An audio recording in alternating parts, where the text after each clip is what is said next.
Ծափաթաղում արդեն 4-րդ օրն է, փնտրում են 3 տարեկան Տիգրան Հովհաննեսովին, որոնողական աշխատանքներին ավելի քան 300 փրկարար, տասնյակ ոստիկաններ ու քաղաքացիներ են մասնակցում։ Երեխային փնտրում են 7 ուղղություններով, որոնողական աշխատանքներին միացել են 6 մոտոսպորտսմեններ։ Նույն տեղով մի քանի անգամ ենք անցնում, որ փորձում ենք ավելի լավ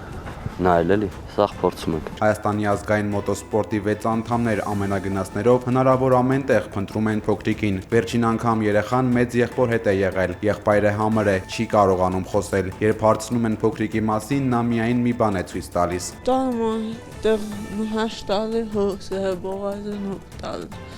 Ուրեմն երևի ողջացրել են, ինչ են նրան, չգիտեմ։ Վարկածները շատ են, առևանգումից մինչև վայրի կենդանիների հարձակում, սակայն դրանցից որևէ մեկը դեռ չի հաստատվել։ 3-ամյա Տիգրանի անհետանալու դեպքի առթիվ նախաձեռնվել է քրեական վարույթ-պանության հոդվածով։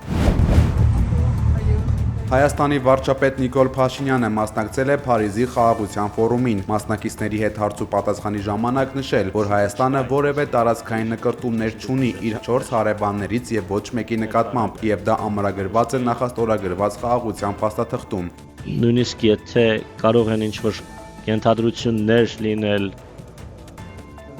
կամ պնդումներ լինել, խաղաղության պայմանագիրը բոլոր հարցերին անդրադառնում է։ Իմիջայլոց։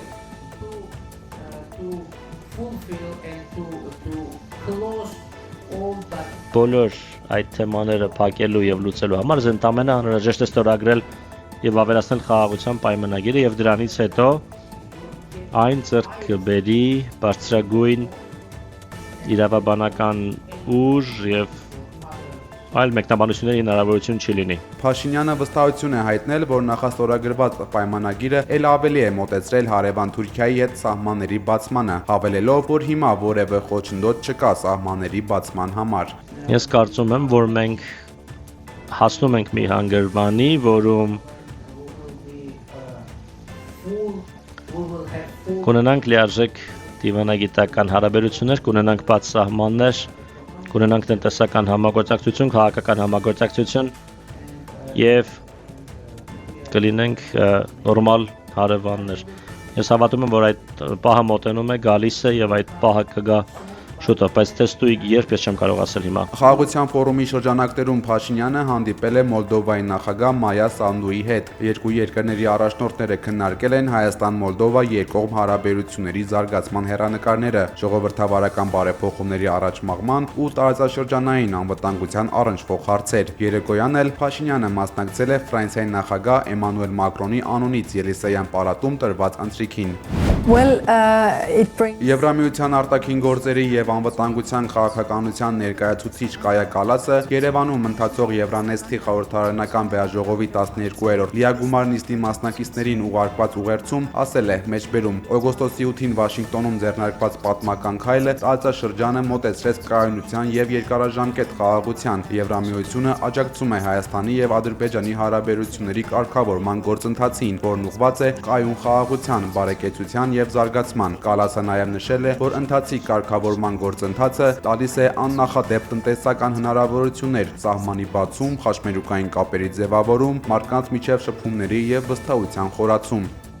Ազգային բարերար քաղբանտարկյալ Սամվել Կարապետյանի պաշտպանության խորհուրդը հանդես է եկել հայտարարությամբ, շնորհակալություն հայտնելով Եվրոպական խորհրդարանի падգամավոր Նաչո Սանչես Ամորին այն հայտարարության համար, որոնք ընդգծում են ժողովրդավարության, մարդու իրավունքների եւ հիմնարար ազատությունների պաշտպանության անհրաժեշտությունը եւ խախտումները Հայաստանում։ Միևնույն ժամանակ ազգային բարերարի պաշտպանական թիմը եվրոպացի գործընկերների ուշադրությունն է հրավիրել ազգային բարերար Սամվել Կարապետյանի շարունակական ակնհայտ հակաիրավական կալանքի վրա, որն արդեն շարունակվում է ավելի քան 130 օր։ Նույն մտահոգությունը վերաբերում է նաև մեր ձևով շարժման ներկայացուցիչ փաստաբան Ռուբեն Մխիթարյանի Գյումրիում իրականացված ապօրինի ձերբակալությանը եւ դրան հաջորդած կալանքին, որոնք վկայում են ակնհայտ քաղաքական շարժառիթներով պայմանավորված քրեական հետապնդումների վտանգավոր միտման մասին։ Այսպիսի գործողությունները հակասում են Հայաստանի միջազգային համընդհանուր բնույթ կրող պարտավորություններին, մասնավորապես արդար դատավարության իրավունքի, ազատության եւ անձնական անձեռնամխելիության, ինչպես նաև արտահայտվելու եւ հավաքների ազատության ոլորտներում։ Գիտական եվրոպական ինտեգրումը սկսում է ոչ թե Բրյուսելում, այլ հենց այստեղ Հայաստանում, որտեղ պետք է ապահովի յուրաքանչյուր քաղաքացու խոսքի ազատությունը, արժանապատվությունը եւ իրավունքների պաշտպանությունը, ասված է Սամվել Կարապետյանի պաշտպանության խորհրդի հայտարարությունում։ Վճռաբեկ դատարանը չի ընդունել ազգային բարերար գործարար Սամվել Կարապետյանի փաստաբանական խմբի բողոքը, որը վերաբերում է 2 ամսով կալանքի երկարաձգման ապօրինությանն ու որոշմանը, հայտարարել է Սամվել Կարապետյանի փաստաբանական խումբը։ Փաստաբանները նշել են, որ փոխարենը վճռաբեկ դատարանը մեջբերում հանդես է եկել իրավական նորարարական մեխանիզմով եւ բարույթ ընդունել նախորդիվ կայացված կալանքի երկարաձգման դատարանների որոշումներում արկա իրավական դիրքորոշումների դեմ գլխավոր դատախազի տեղակալի բողոքը։ 53 քննիչից բաղկացած քննչական խումբը հոկտեմբերի 16-ից վերստին ապահովում է հստակ եւ վճռական անգործություն, չկատարելով որևէ վարույթային գործողություն, նշել են Սամվել Կարապետյանի պաշտպանները։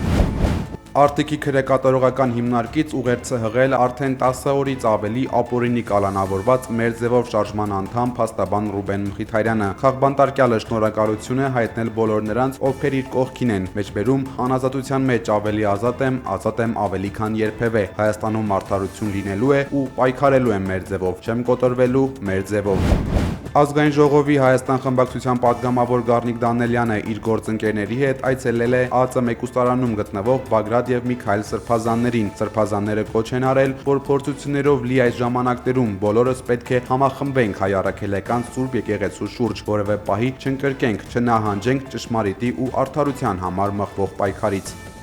18-ամսյա ժամկետով ծառայություն են իրականացնելու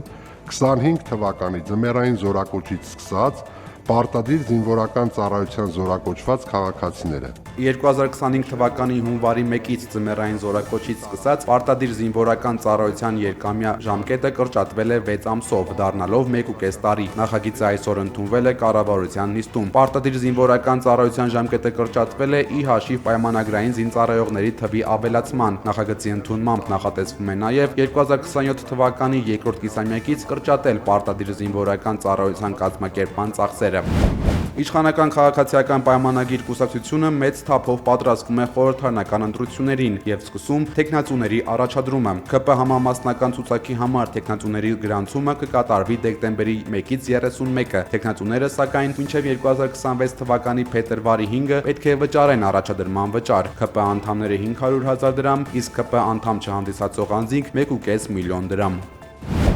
Պաշտպանության նախարար Սուրեն Պապիկյանը քննչական կոմիտեի նախագահ Արտուր Պողոսյանի հետ այցելել է Հանրապետության հարավ-արևելյան սահմանագոտի Սյունիքի մարզ, հետևել ամրաշինական եւ ինժեներական աշխատանքներին։ Բարեխիղճ ծառայությամբ աչքի ընկած զինծառայողներին նախարարը պարգևատրել է շնորհակալագրերով եւ արժեքավոր նվերներով։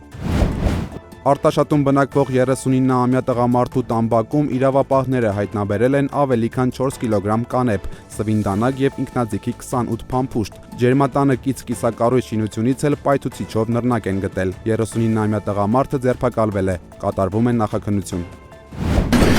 Well, thank you very much. It's a great honor to be. Մեծ պատիվ է հանդիպել իմ վաղեմի ընկերոջ Չինաստանի պատվարժան նախագահի հետ։ Մենք արդեն շատ հարցերի շուրջ համաձայնության ենք եկել եւ կհասնենք նորերին։ Նախագահին մեծ երկրի մեծ առաջնորդ է։ And we will be having. Հարավային Կորեայի Բուսան քաղաքում հանդիպել են ԱՄՆ նախագահ Դոնալդ Թրամփը եւ Չինաստանի նախագահ Սի Ցзինփինը։ Հանդիպման ընթացքում կողմերը պայմանավորվել են նվազեցնել չինական ապրանքների նկատմամբ սահմանված մաքսատուրքերը 57%-ից 47-ի։ Թրամփի գնահատմամբ սա զարմանալի հանդիպում է, որը նրա խոսքով կարող է դառնալ երկու խոշորագույն տնտեսությունների միջև նոր էջի սկիզբ։ Ի պատասխան մաքսատուրքերի նվազեցման Պեկինը պարտավորվել է վերսկսել ամերիկյան սոյայի մեծ քանակությամբ գնումները, երաշխավորել հազվագյուտ հողային մետաղներին անխափան արտահանումը եւ խստացնել պայքարը ֆենտանիլի, սինթետիկ թմրամիջոցի ապօրինի առևտրի դեմ։ Մոտ 1 ժամ 40 րոպե տևած հանդիպումը 0-ից 10 բալային սանդղակով Թրամփը գնահատել է 12։ Սի Ցзինփինը հիշեցրել է, որ Թրամփի նախագահությունից ի վեր նրանք արդեն 3 անգամ խոսել են հեռախոսով եւ նամակագրություն են վարել։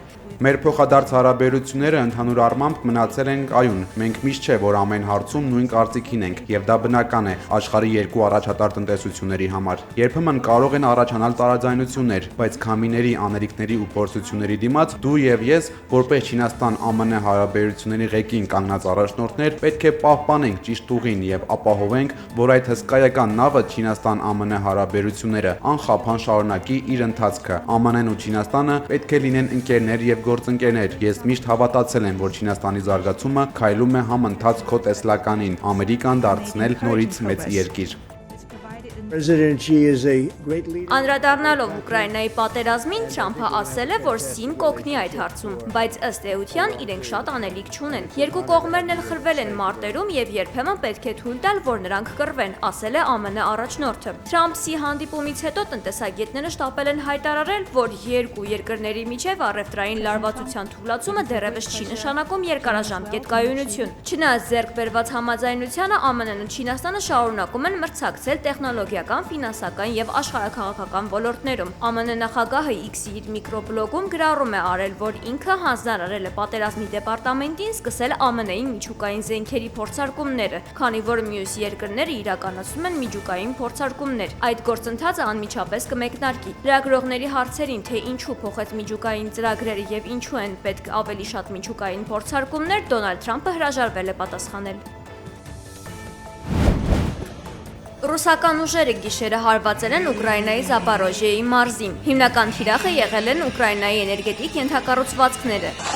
Ռուսական կողմը նաև հարվածել է Զապորոժիեում գտնվող հանրակացարանին։ Հարվածի հետևանքով մի քանի հարկեր ավերվել են, վիրավորվել է 15 մարդ։